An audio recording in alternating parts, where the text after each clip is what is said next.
Friends ఈరోజు బెండకాయతో మనం స్పెషల్గా ఎలా చేసుకోవాలి అనేది చూసేద్దాం. దానికోసం చూడండి, ఇక్కడ నేను యాక్చువల్లీ ఇది రాయలసీమలో అయితే కనుక చాలా ఫేమస్.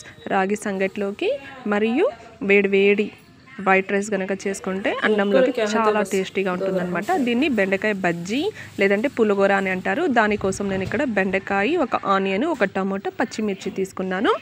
అలా తీసుకున్న తర్వాత చూడొచ్చు, ఇక్కడ నేను వాటిని సన్నగా తరిగేసుకున్నాను అనమాట.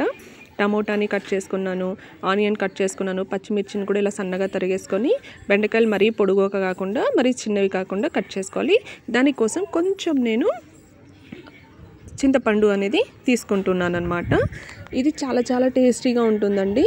ఏంటంటే మనం వేడిగా సంగటి చేసుకుంటే రాగి ముద్ద అంటారు కదా, ఆ రాగి ముద్దలోకి చాలా హెల్తీ రెసిపీ, చాలా టేస్టీగా కూడా ఉంటుందన్నమాట. సింపుల్గా చేసేసుకోవచ్చు. ప్రాసెస్ చూసేద్దాం రండి. ఫస్ట్ ఏంటంటే కుక్కర్ పెట్టేసుకోవాలి. కుక్కర్ అయినా కావచ్చు, ఏదైనా పెనమైనా కావచ్చు అండి, ఏదైనా పెట్టుకోవచ్చు, మన ఆప్షన్ అది. అందులోకి మనం ఫస్ట్ ఒక 2 స్పూన్స్ వరకు ఆయిల్ తీసుకోవాలి. దీనికోసం ఎక్కువ ఆయిల్ కూడా పట్టదనమాట. అసలు చాలా తొందరగా, చాలా ఈజీగా చేసుకునే ప్రాసెస్ అండి. ఈ బెండకాయ అనేది మన ఆరోగ్యానికి కూడా చాలా మంచిది కాబట్టి, ఇంకా అందులోనూ మనం వాడేటటువంటి ఇంగ్రీడియంట్స్లో పచ్చిమిర్చి కూడా మన అరుగుదలకి చాలా ఉపయోగపడుతుంది కాబట్టి చాలా బాగుంటుంది, టేస్ట్ కూడా బాగుంటుంది. అందులోకి ఫస్ట్ ఇక్కడ ఆవాలు కొన్ని తీసేసుకుంటున్నాను. ఆవాలు అనేటటువంటివి వేగే వరకు ఆగాలి. వెంటనే మనం ఏం వేయకూడదు అనమాట, లేకుంటే తినేటప్పుడు ఆవాలు అనేవి పచ్చిగా ఉంటాయి, మనకు తినడానికి బాగోదు. ఇలా ఆవాలు అనేటివి వేగిపోయిన తర్వాత అందులోకి కట్ చేసి పెట్టుకున్నటువంటి ఆనియన్ వేసేసుకోవాలి.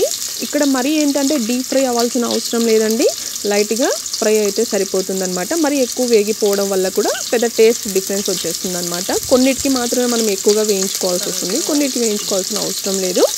కొంచెం కచ్చాపచ్చాగానే వేయించుకుంటే సరిపోతుంది. నెక్స్ట్ అందులోకి నేను కట్ చేసి పెట్టుకున్నటువంటి పచ్చిమిర్చి వేసేసుకుంటున్నాను. ఆ పచ్చిమిర్చి వేసేసుకున్న తర్వాత ఒకసారి మనం అటు ఇటుగా కలిపేసుకుంటే సరిపోతుంది. గుర్తుపెట్టుకోండి, ఈ తిరగబాత వేసుకునేటప్పుడు మనం హై ఫ్లేమ్లో పెట్టేసుకోకూడదు.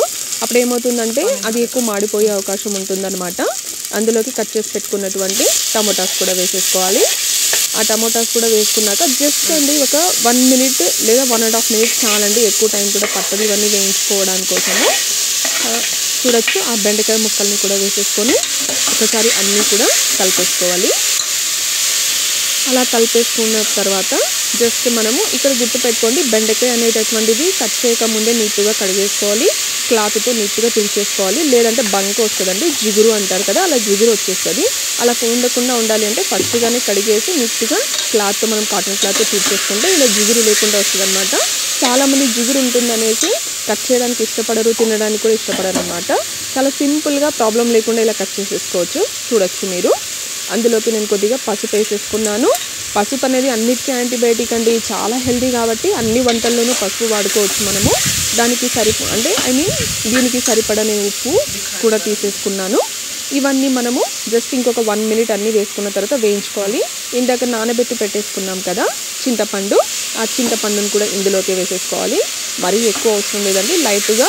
ఎప్పటికైనా గుర్తుపెట్టుకోండి, టమోటా అనేటటువంటిది క్వాంటిటీని బట్టి చింతపండు కూడా తీసుకోవాలి. ఎందుకంటే టమోటాలో కూడా పులుపు ఉంటుంది కాబట్టి చింతపండు పులుపు ఉంటుంది, మరి ఎక్కువ అయిపోతే తినలేమన్నమాట. టమోటా తీసుకునే క్వాంటిటీని బట్టి చింతపండు సైజ్ని కూడా మనము తగ్గించుకోవడం, పెంచుకోవడం చూసేసుకోవాలి. ఇక్కడ చూడొచ్చు, ఎక్కువ టైం తీసుకోలేదు, వేగిపోతున్నాయి.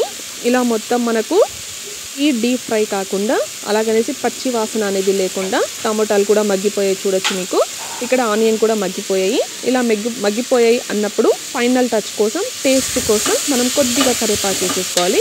వేసేసుకున్న తర్వాత మరొక్కసారి మొత్తాన్ని కూడా కలిపేసుకోవాలి.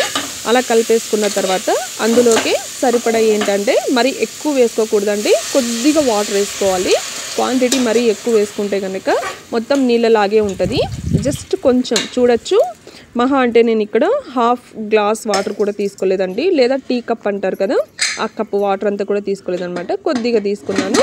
ఇలా మొత్తం కలిపేసుకున్న తర్వాత కుక్కర్ పెట్టేసుకోవడమే. జస్ట్ చూడొచ్చు 2 విజిల్స్కి ఎలా వేగిపోయాయి అనేసి.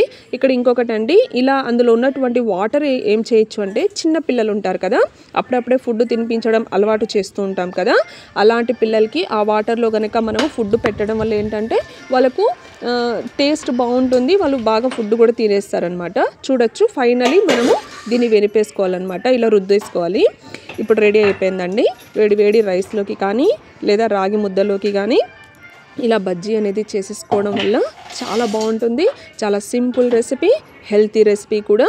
బెండకాయ చాలామంది అవాయిడ్ చేస్తుంటారండి, కానీ అందరూ తినచ్చు. Like and subscribe.